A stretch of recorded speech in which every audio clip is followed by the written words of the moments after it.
Hola amigos, vamos a ver qué es una integral impropia de primera especie en semirrectas izquierdas ya.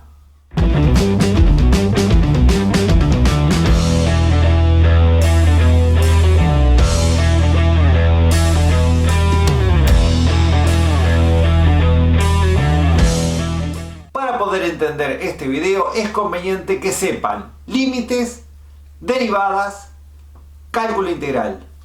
Al final de este video les voy a dejar esas listas de reproducción y haciendo clic en la tarjeta que está acá arriba acceden a la lista de reproducción de integrales impropias.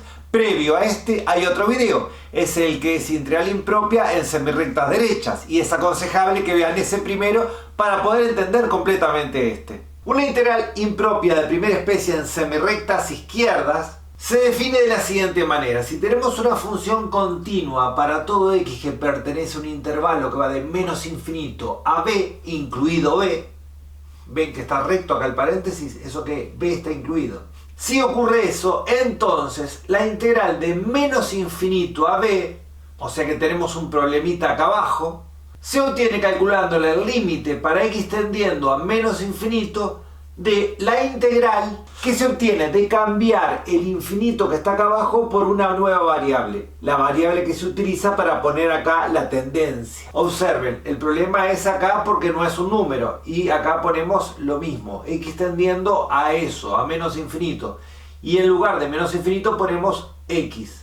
Esta expresión, esta función está expresada en función de t. Si acá hubiera x, acá convendría poner otra letra, podría ser t, u o la que se les antoje. Luego el proceso es calcular la integral primero, o sea, no planteamos el límite, sino que calculamos esta integral. En el proceso de calcular la integral, primero la primitiva y después el barrow con el intervalo de x a b. No se les ocurra poner infinito en el barrow. Y luego de calcular esa integral y hacer el barrow, nos va a quedar una función. Y a esa función le estudiamos el límite que está acá. Y si ese límite da infinito, diverge. Si ese límite de una constante, se dice que converge a dicha constante. Y si ese límite de acá no existe, entonces goxila. En el video anterior, donde vimos en semirrecta derecha, el ejemplo que hicimos era una integral que se resolvía mediante linealidad y primitivas. Ahora voy a hacer un ejemplo que combina integrales impropias con el método de sustitución o cambio de variable. Y antes de seguir con el ejemplo te hago acuerdo que tengo más de 500 videos, quiero tener más de 1000 videos y si te gusta el estilo y la forma de explicar estos videos, me ayudaría muchísimo a hacerlos que dejes tu like y pongas algún comentario. Primero que nada, cuando tenemos una integral impropia, y también tendríamos que hacerlo cuando no es impropia, pero generalmente nos olvidamos, debemos hacer el dominio de la función, ya que en el intervalo a estudio la función tiene que ser continua. O sea, la función entre menos infinito y menos 2 debe existir para todo x perteneciente a los reales. En el dominio de esta función tenemos que los denominadores tienen que ser distintos de 0, x por ser denominador es distinto de 0, logaritmo de valor absoluto de x por ser denominador tiene que ser distinto de 0, y además lo que está dentro del valor absoluto por la condición de existencia del logaritmo también tiene que ser distinto de 0, pero no lo voy a volver a escribir porque es la misma condición que escribí acá arriba. Bien, y acá ya tenemos obviamente despejada la x, acá tenemos que despejar la x, el logaritmo pasa para el otro lado como e. Valor absoluto de x distinto de e a la 0. E a la 0, como bien saben, es 1. Valor absoluto de x distinto de 1. Y cuando tenemos un valor absoluto y queremos sacarlo, simplemente pasamos para el otro lado un más menos. X distinto de más menos 1. En definitiva, esta función no existe en menos 1, no existe en 0, y no existe en 1. O sea que el dominio de f son todos los reales menos esos tres valores, menos 1, 0 y 1. Y el intervalo donde se va a estudiar esta función es de menos infinito a menos 2. Y de menos infinito a menos 2, la función es continua porque los puntos de no existencia no caen en el intervalo. Quiere decir que por definición podemos aplicar la integral impropia de primera especie en semirrecta izquierda. O sea que vamos a poder calcular el límite de la integral en lugar de menos infinito, que es el extremo problemático, ponemos t hasta menos 2 de 1 sobre x logaritmo de valor absoluto de x de dx, con t, porque acá puse t, tendiendo ¿a quién? Al valor problemático, a menos infinito.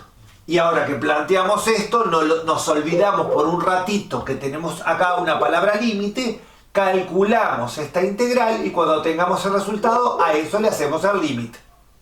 Bien, esta integral no sale por primitiva tabular, tampoco por linealidad porque no es una suma o es una resta, y entonces lo que vamos a hacer acá es aplicar el método de sustitución. ¿Y por qué, pelado, te diste cuenta que hay que aplicar el bendito cambio de variable? Porque nosotros tenemos que la derivada del logaritmo de x, y para hacer método de sustitución hay que tener olfato derivativo, la derivada del logaritmo de x es 1 sobre x, y el 1 sobre x aparece acá.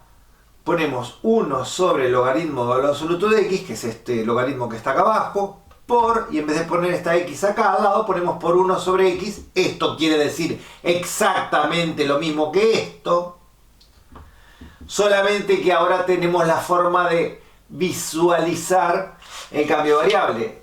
Este sería el g de x del método de cambio de variable, este sería el f de g de x, la función compuesta, este es el g', como dijimos, este es el g, este es el g', quiere decir que el cambio de variable que vamos a hacer es al g de x, o sea, logaritmo de x, le llamamos con otra letra, por ejemplo, u, y el 1 sobre x por d de x se le llama du, quedando entonces integral de 1 sobre u du. Pero no nos olvidemos que cuando hacemos un cambio de variable y tenemos un intervalo, hay que hacer lo que se llama cambio de intervalo. Y era que los extremos del intervalo que teníamos originalmente había que suplantarlos en la expresión que le llamamos u.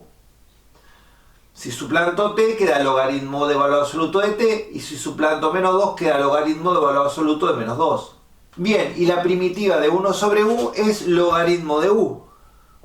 Barro en el intervalo que va de logaritmo de t a logaritmo de 2. Hacemos el barro suplantando primero el de arriba y luego el de abajo restando.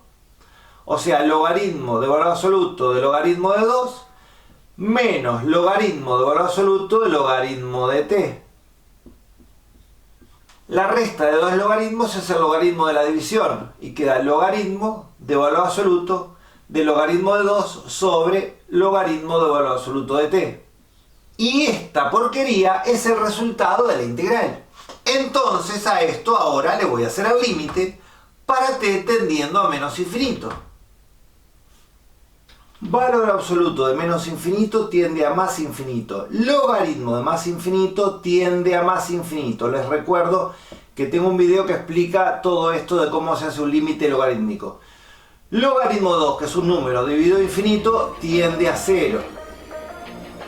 Y valor absoluto de 0 tiende a 0 más, o 0 por la derecha. Y logaritmo de 0 por la derecha es menos infinito. Por lo tanto, decimos que esta integral impropia diverge. Como ven, sumamente sencillo. Bueno amigos, espero les haya gustado. Nos vemos en el siguiente. Bye bye.